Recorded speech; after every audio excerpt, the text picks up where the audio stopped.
I think there's another thing that we didn't mention yet, and that is, what if you have a younger spouse? So I had this happen a few years ago, and part of the problem again is that when somebody dies, what happens quite often is the beneficiaries try to self-administer uh, the assets, and of course, technically, again, as we said, it may not be under the estate or the trust anyway.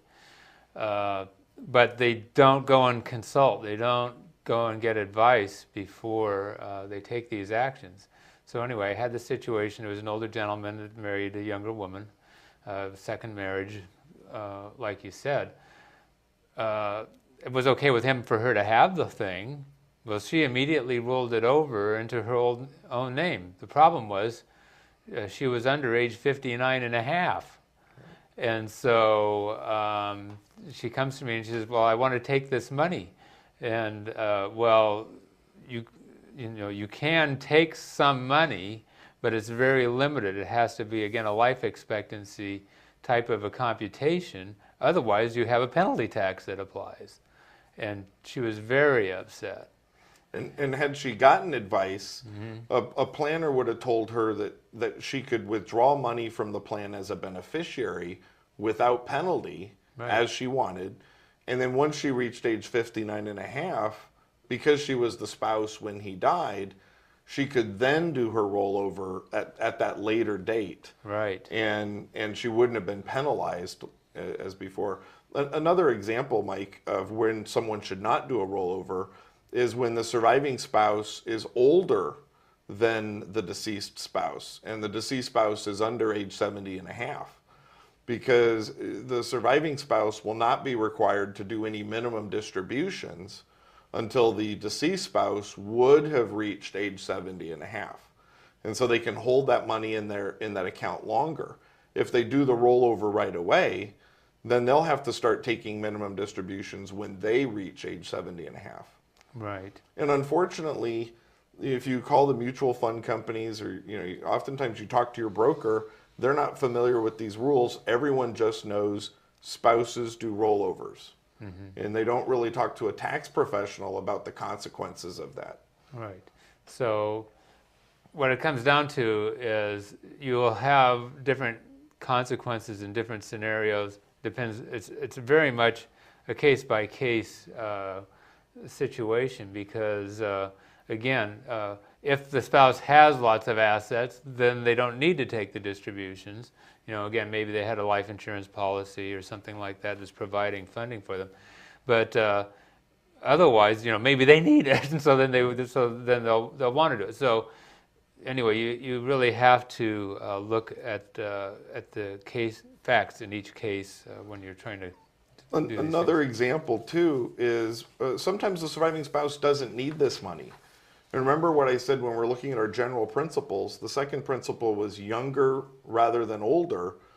Oftentimes the surviving spouse may want to disclaim this money and let it go to the kids right away, who are younger than the spouse, and therefore will get the benefit of this money over a longer period of time. But if the spouse does a rollover, they're not going to be able to make that disclaimer later. Too late, yeah. And so you have some time. You don't want to rush into doing these, filling out the paperwork and stuff. You want to make sure you get qualified advice so you can consider all the scenarios before you rush into the one scenario that may lock you in forever. Right. Okay, well, another area related to a surviving spouse or planning for a spouse is a Q-tip trust, qualified terminal interest property. So why don't you elaborate a little bit there about some considerations for having a Q-tip trust related to a retirement account? Well, anytime we put a retirement account in a trust, that trust has to be specially drafted with language in it that requires the income or the distribution to pass out to the surviving spouse. It's what we call conduit trust language.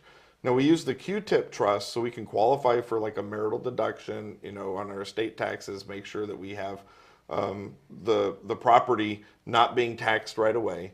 But because it's in the trust, the spouse only gets the distributions out from the trust and doesn't get everything, doesn't get to roll it over or anything like that. So it can be a way, for example, like in a second marriage or where it's my money, my kids, type of situation, to make sure that the spouse is taken care of, that you covered your estate tax issues, but you're not allowing the spouse, complete freedom to do whatever they want with that property. Mm-hmm. So related to this, the purpose for the Q-tip trust was to design a trust that does protect the assets, particularly for ultimate beneficiaries, but also qualify for the unlimited marital deduction. Now this year, things are in chaos, so we're going to talk about, really sort of a more conventional estate tax law, but that's a big part of the reason for using this type of language. And there's an election that's required on the estate tax return in order to treat it as a Q-tip trust, so people have to remember that.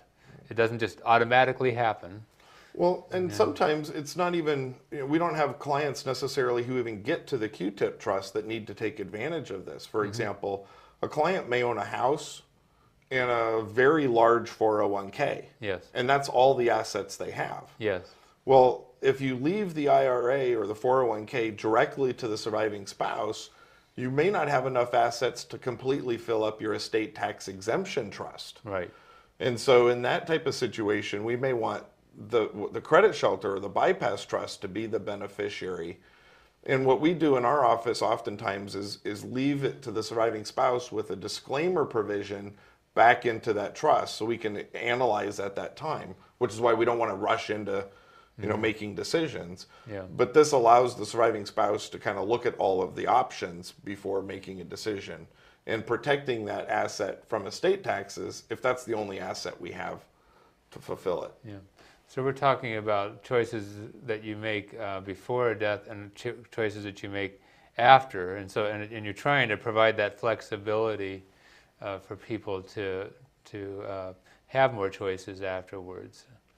There's another wrinkle to this Q-tip thing, as I understand it, and that is that according to the probate code, that the small amount of the distribution is actually allocated to income, and so may not actually be distributable to the spouse. So you need to have some special language to enable that to get out to the spouse. Absolutely, or you violate your rules for the trust. Yeah. And yeah, it's a complex area of law, and well, as you know, since the IRS put out these rules in 2001, financial planners and CPAs have been a lot quicker to understand them than attorneys.